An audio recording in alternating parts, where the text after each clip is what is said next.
কোনো অন্যায়, কোনো চাঁদাবাজি, কোনো সন্ত্রাস এবং কোনো নির্বিচারে হত্যাকাণ্ড দেখতে চাই না।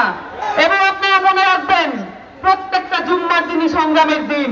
আমাদের শহীদ পরিবারের মর্যাদা রক্ষা হয় নাই।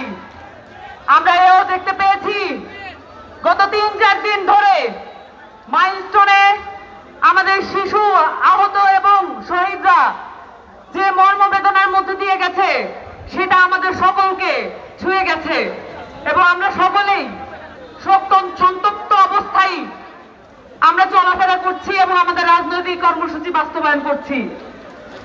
আমরা মনে করি খুব দ্রুততম সময়ে মাইলস্টোনের ঘটনার সুষ্ঠু তদন্ত করতে হবে।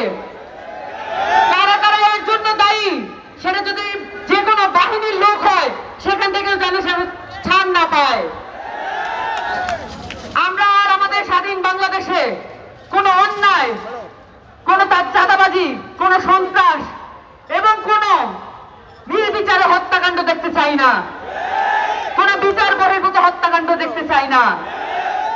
সুনামগঞ্জ ব্রিটিশ বিরোধী আন্দোলন থেকে কাতুন বিপির হাত ধরে যেভাবে পাথর হয়ে আছে, সামনের দিনগুলোতে আপনারা পাথর হয়ে থাকবেন এবং আপনারা মনে রাখবেন, প্রত্যেকটা জুম্মার দিনই সংগ্রামের দিন।